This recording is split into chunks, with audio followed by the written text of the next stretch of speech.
అప్పటి నుంచి ఇది ఇప్పుడు చూసుకుంటే 2015 నుంచి బిగిన్ చేశారు. అవును, ఆల్మోస్ట్ 10 years అవుతా ఉంది. ఎస్ సో ఇప్పుడు చూసుకుంటే మామూలుగా ఒక ఇయర్లీ హైక్ అని చూసుకుంటే ఎస్ ఇది మీకు బెటర్ గా ఇప్పుడు ఓకే ఖచ్చితంగా కంఫర్టబుల్ ఏదైతే వచ్చిందో ఐఎమ్ హ్యాపీ. అంటే నంబర్ ఆఫ్ ప్రాజెక్ట్స్ కూడా ఒకేసారి జరిగినప్పుడు కొంచెం హ్యాపీగా ఉంటాం సార్. ఒకే ప్రాజెక్ట్ లో ఉండిపోయామన్నప్పుడు కొంచెం ఇబ్బందిగా అనిపిస్తుంది. ఆ టైంలోనే దేవరా చేస్తున్నా, పుష్ప చేస్తున్నా, ఇంకో web series and Anakapalli Vikatakavi అనే వెబ్ సిరీస్ చేసిన, అనకాపల్లి అనే ఒక సినిమా కూడా చేస్తున్నా. సో ఇవన్నీ మేనేజ్ అయినప్పుడు ఈ ఫైనాన్షియల్ ఇయర్ 24-25 గేమ్ వచ్చిందో I was happy with what ever received. అవును సార్. సో ఇప్పుడు అంటే ఫస్ట్ టైం ప్రభాస్ గారితో చేయబోతున్నారు అయితే. ఎస్, జూనియర్ ఎన్టీఆర్తో అయిపోయింది తెలుగులో, అల్లు అర్జున్తో అయిపోయింది, ఇప్పుడు ప్రభాస్ గారితో.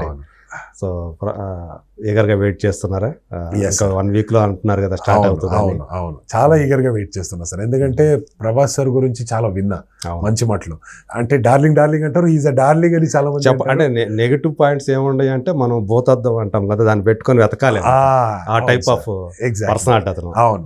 సో పర్సనాలిటీ అంత బాగున్నప్పుడు మనకి చాలా కంఫర్టబుల్ అయిపోతుంది సార్. సినిమా వాళ్ళతో చేస్తున్నప్పుడు అంత పాజిటివ్ అప్రోచ్, పాజిటివ్ పర్సన్ అన్నప్పుడు చాలా కంఫర్టబుల్ గా మమ్మల్ని ఫీల్ చేపిస్తారు అని నాకు ఒక క్లారిటీ అయితే దొరికింది. వాళ్ళనైతే ఒకేసారి నేను మీట్ చేసిన, అది కూడా మాట్లాడలేదు, జస్ట్ హలో సార్ ఇలా KGF లో చేసిన, అంటే KGF అండ్ సలార్ పార్టీ జరుగుతుంది ఆ రోజు.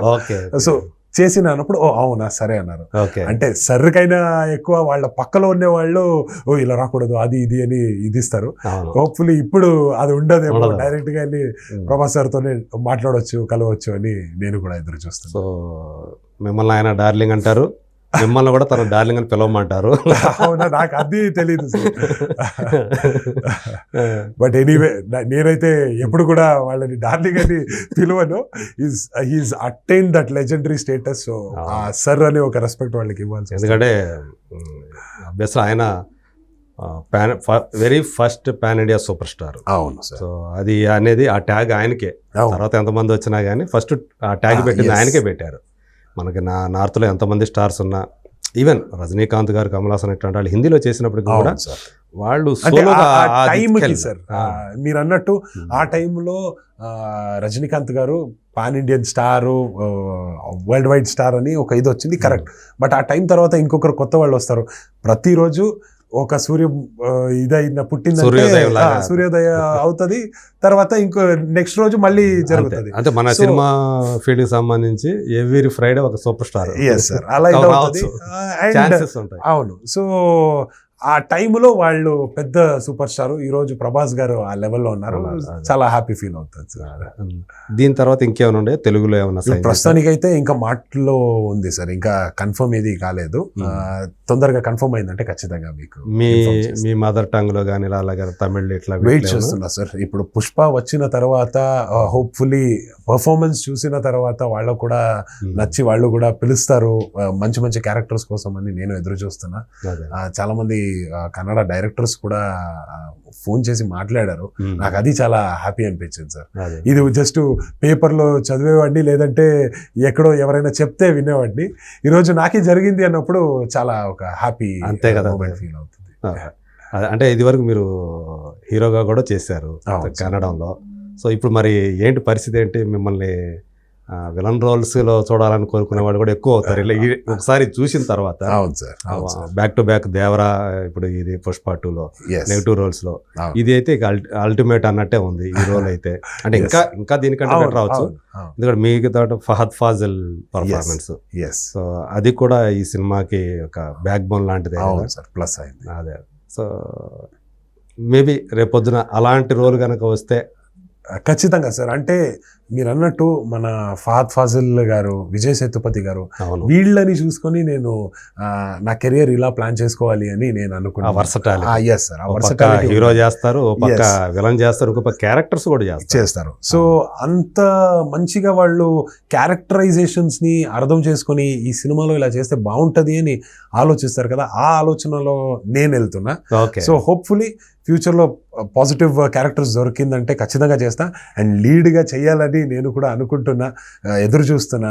కథలు కూడా నా ఫ్రెండ్స్తో కలిసి రాసుకున్నా. సో హోప్ఫుల్లీ వెరీ సూన్ ఒక రొమాంటిక్ కామెడీ జానర్లో కూడా ట్రై చేయాలని ఎదురు చూస్తున్నా. ఈ పుష్పలో ఎంత భయంకరంగా చూసారో అది కాకుండా మన ఇంటి పక్క ఉండేవాడు అన్నట్టు కూడా ఫీల్ అవ్వాలి అని ఒక boy next door Boy Next Door look లో అనిపించుకోవాలి. ఉండాలి అని. కానీ అనకాపల్లి ఒకటి వస్తుంది అనుకుంటా కదా మీరు. అది ఇంకా జరుగుతుంది సార్, షూట్ జరుగుతుంది. అది కూడా కొంచెం గ్యాంగ్స్టర్ డ్రామా అన్నట్టే ఉంది. ఓకే. సో ఒక కల్ట్ సినిమా కాబట్టి గ్యాంగ్స్టర్ లాగా ఉన్నా. ఓకే. కొంచెం పాజిటివ్. ఇప్పుడు వికట కవిలో రీసెంట్ గా ఒక పాజిటివ్ క్యారెక్టర్ ప్లే చేసింది. ఓకే. నెక్స్ట్ ఫౌజీలో కూడా ఒక పాజిటివ్ క్యారెక్టర్ ప్లే చేయబోతున్నా. సో అంటే ఇది ప్రభాస్ తోటి ట్రావెల్ అయ్యే అనుకోవచ్చా? ఆయన ఫ్రెండ్ లానా వాళ్ళతోనే ట్రావెల్ అవుతుంది అన్నట్టు అన్నారు. నాకు ఇంకా కంప్లీట్ ఇది నాకు కూడా దొరకలేదు. సో ఇంత బేసిక్ ఒక ఐడియా అయితే ఇచ్చారు ఇలా ఉంటది అని. సో అదొకటి జరుగుతుంది. సో పాజిటివ్ క్యారెక్టర్స్ కూడా వస్తున్నాయి. హను కూడా one of the finest director. Exactly sir. అవును. చాలా నేను కూడా సార్ సినిమాస్ చూసిన, రీసెంట్లీ వచ్చిన సీతారామం చూసిన. సో అవన్నీ చూసినప్పుడు ఈజ్ వెరీ సెన్సిబుల్. చాలా బాగానే ఇది చేస్తారు అని నేను కూడా. ఇప్పుడు ప్రభాస్ సార్తో చేస్తున్నారంటే కంటెంట్ అండ్ ఆ పీక్స్ ఆఫ్ ఎలివేషన్ రెండు కలిసి ఎలా చూపిస్తారు అనేది నేను కూడా ఎదురు చూస్తాను, వెయిట్ చేస్తాను. సో ఆయన కాస్టింగ్ కూడా అలాగే చేసుకుంటారు. ఆ హీరోయిన్ క్యాస్ట్ చేయటమే తెలిసిపోతుంది కదా అసలు. అవును. ఆ క్యారెక్టర్కి ఆయనకి ఎవరు కావాలి ఏంటి సెర్చ్ చేసి చేసి చేసి చివరికి అమ్మాయి పేరు ఇమానా ఏదో. అవును సార్, ఇమామ్ అనుకుంటా. ఆ అమ్మాయిని పిక్ చేసుకోవటం అది. సో అందరు కూడా షాక్ అయిపోయారు. ఎవరు అసలు ఈ అమ్మాయి ఎవరికి తెలియదు కదా అసలు. ఎగ్జాక్ట్లీ. అందరూ అంటే వేరేలాగా ఆలోచిస్తారు. ఆ డిమాండ్ ఉండే వాళ్ళని పెడదాము అది ఇది అన్నట్టు. హీరో కూడా ఒప్పుకోవాలి కదా, చిన్న హీరో కాదు, biggest star. So Hanu sir అది అన్ని ఆలోచించి ఒక జస్టిఫికేషన్ ఇచ్చి ఆ క్యారెక్టర్కి కావాల్సినది ఏముందో అమ్మాయిలో చూశారు కాబట్టి ఆ అమ్మాయిని ఓకే చేసుకున్నారు. So I'm sure everybody are going to give their best for this film. And అట్లాగే మీరు కూడా ఆ ప్రాజెక్ట్ లో అలాగే వచ్చారని అనుకుంటున్నాను. ఖచ్చితంగా సార్, అలాగే జరిగింది. Thank you so much Tarak. Thank you sir. ఏదైనా పుష్ప 2 తర్వాత బిఫోర్ పుష్ప 2 ఆఫ్టర్ పుష్ప 2 అన్నట్టు తారక్ పొన్నప్ప కెరీర్ అనేది ఇంకొక టర్న్ తీసుకోబోతుందని నేనైతే మనస్ఫూర్తిగా నమ్ముతూ ఉన్నా. Thank you sir. ఇది ఒక బిగ్ థింగ్ కాబోతుంది. మీరు రేపు ఫ్యూచర్ బిగ్ థింగ్ కాబోతున్నారని చెప్పేసి కూడా నాకు నమ్మకం ఉంది. Thank you sir. ఇది చెప్పారు నాకు చాలా చాలా చాలా పెద్ద కాంప్లిమెంట్ ఇది. Thank you. నిజంగానే అది అంటే ఊరికే నేను చెప్పట్లేదు. నేను చూసిన తర్వాత ఆ పర్ఫార్మెన్స్ మీద అది చూసిన తర్వాత నాకు మనసులో బలంగా కలిగింది అది. సో అందుగురించే మీకు నిన్న కాల్ చేసి మాట్లాడాను. Thank you. చాలా హ్యాపీ ఫీల్ అయ్యాను. అంటే ఎదురుండే వాళ్ళు వాళ్ళ ఎగ్జైట్మెంట్ వాళ్ళ వాయిస్లో మనం విన్నప్పుడు మనకి ఇంకా వేరే ఒక స్ఫూర్తి, ఒక జోష్ వస్తుంది. సో నాకు అది చాలా హ్యాపీనెస్ ఇచ్చింది sir. Thank you so much. ఏదైనా మీ ఫ్యూచర్ బ్రైట్గా ఉండాలని కోరుకున్నా, ఉంటుంది అని నమ్ముతూ thank you so much. Thank you sir. Thank you so much.